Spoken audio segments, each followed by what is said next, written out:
Bonjour et bienvenue si vous nous rejoignez pour suivre en direct depuis la place Saint-Pierre notre rendez-vous avec le pape François pour la prière de l'Angélus. Premier dimanche en cette période de carême et ce soir le Saint-Père commencera les exercices spirituels de dimanche donc jusqu'à vendredi et donc l'audience de mercredi prochain n'aura pas lieu. Nous attendons donc l'arrivée du Saint-Père à sa fenêtre d'ici quelques instants.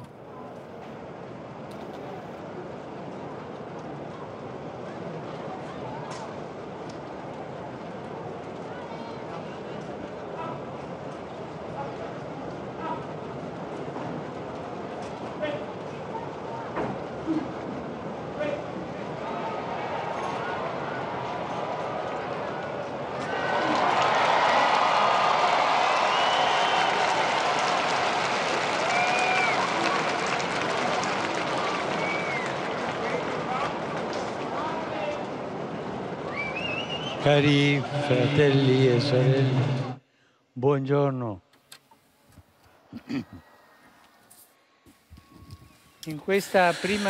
En ce premier dimanche de carême, l'Évangile nous introduit dans le chemin vers la Pâque, montrant Jésus qui reste pendant 40 jours dans le désert, soumis aux tentations du diable. Cet épisode se place dans un moment précis de la vie de Jésus, tout de suite après le baptême dans le fleuve Jourdain et avant de son ministère public. Il vient de recevoir l'investiture solennelle. L'Esprit de Dieu est descendu sur lui. Le Père depuis les cieux l'a déclaré « Mon Fils, le bien-aimé ». Jésus est désormais prêt pour commencer sa mission. Et puisque cette mission a un ennemi déclaré, c'est-à-dire Satan, lui l'affronte tout de suite, corps à corps. Le diable essaie de faire pression justement sur son titre de fils de Dieu pour éloigner Jésus de l'accomplissement de sa mission.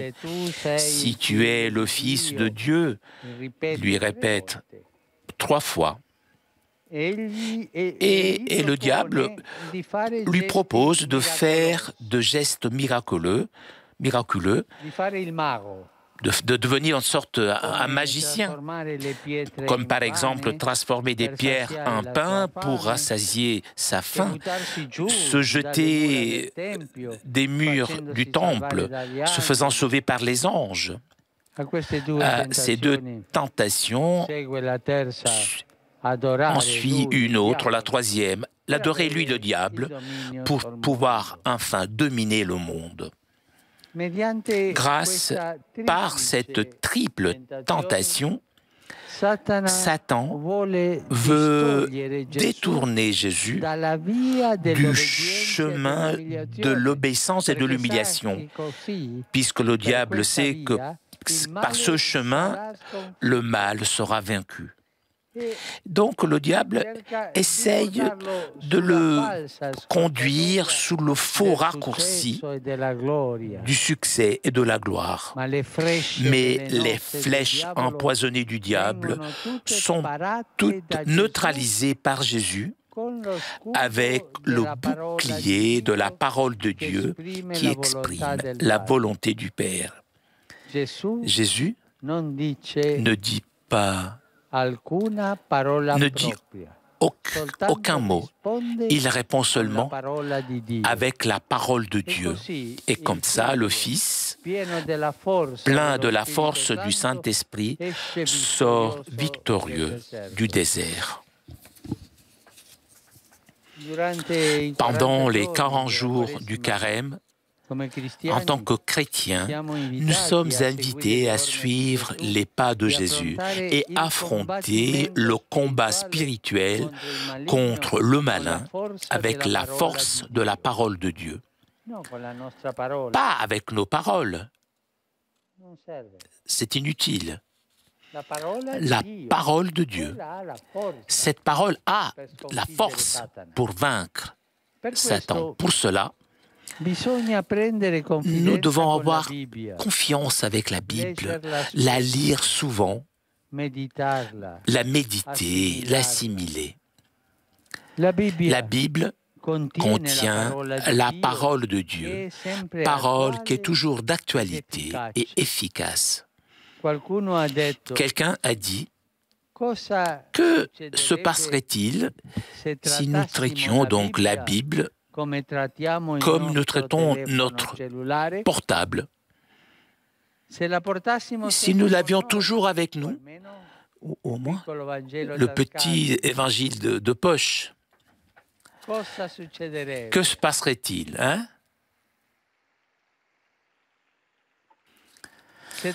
Même si nous l'avons oublié, eh bien, nous retournions le chercher. Le portable? Ah, je ne l'ai pas. Allez, je rentre chez moi, je vais le chercher.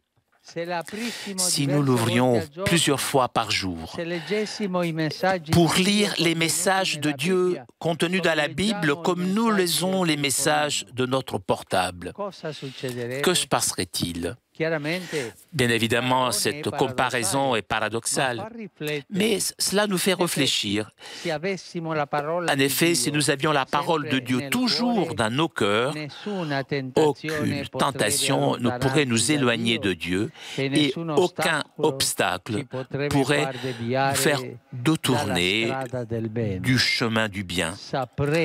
Nous serions capables de vaincre les suggestions du mal, ce mal qui est en nous et en dehors de nous. Nous serions capables de vivre une vie ressuscitée selon l'Esprit, en accueillant et en aimant nos frères, particulièrement les plus faibles et ceux qui sont dans le besoin, et même nos ennemis. Que la Vierge Marie, icône parfaite de l'obéissance à Dieu, et de la confiance sans condition à son vouloir, nous soutiennent dans ce chemin de carême, afin que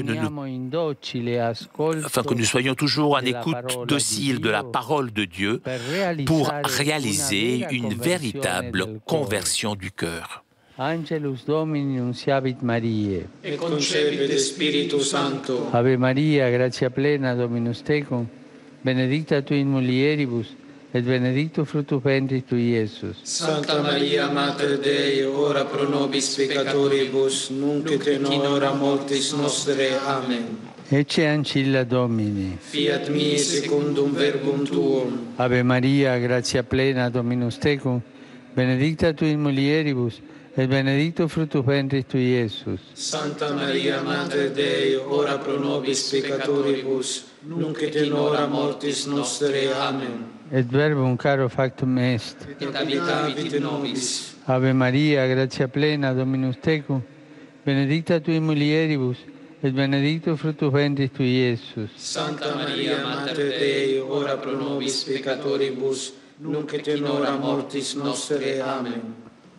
Ora pro nobis, Santa Dei Genitris, Ut digni ficiamur promissionibus Christi. gratiam Tuam, quesumus Domine, mentibus nostris infunde, ut angelo nuntiante, Christi Filii Tui, incarnationem coniovim, per passionem meius et crucem, a resurrectionis gloriam perducamur, per eundem Christum Dominum nostrum. Amen.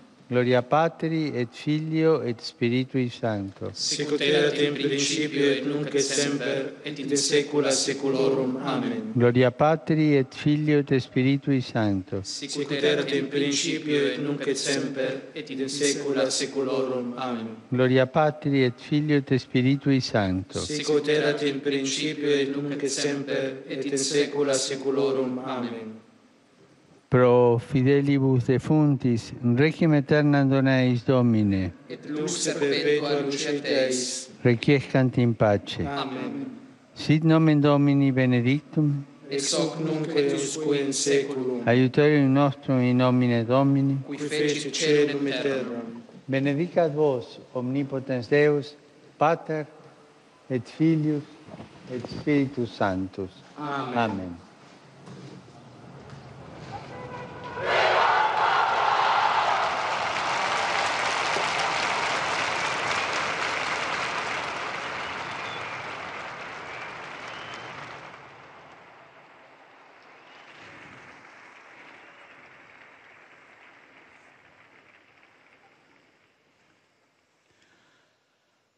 Cari fratelli e sorelle, rivolgo un cordiale saluto. Je salue cordialement les familles, les groupes paroissiaux, les associations et tous les pèlerins venus d'Italie et de différents pays. Je salue les fidèles venus du diocèse de Madrid, Cordoba et Varsovie,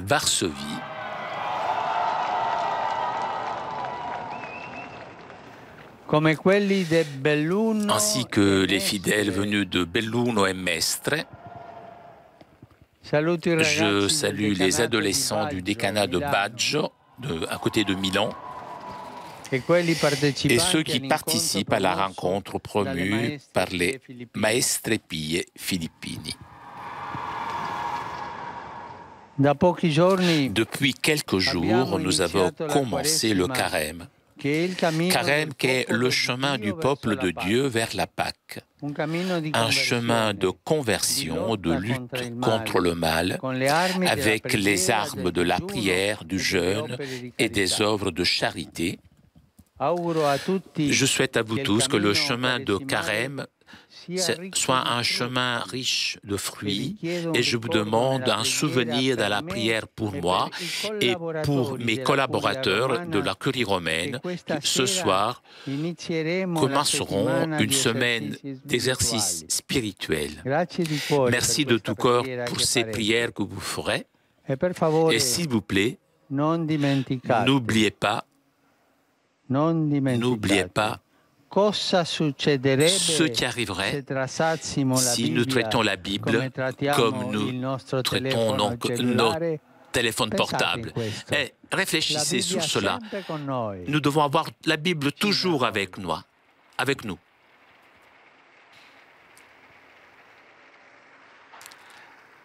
Je vous souhaite un bon dimanche, un bon déjeuner et arrivederci.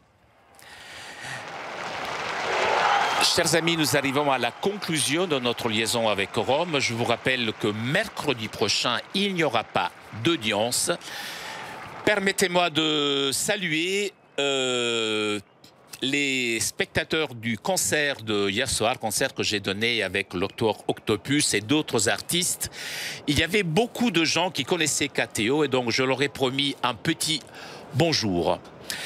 Merci à Edouard qui était aujourd'hui à la technique. Merci à vous pour votre fidélité. Je vous souhaite une très bonne journée et à très bientôt sur KTO.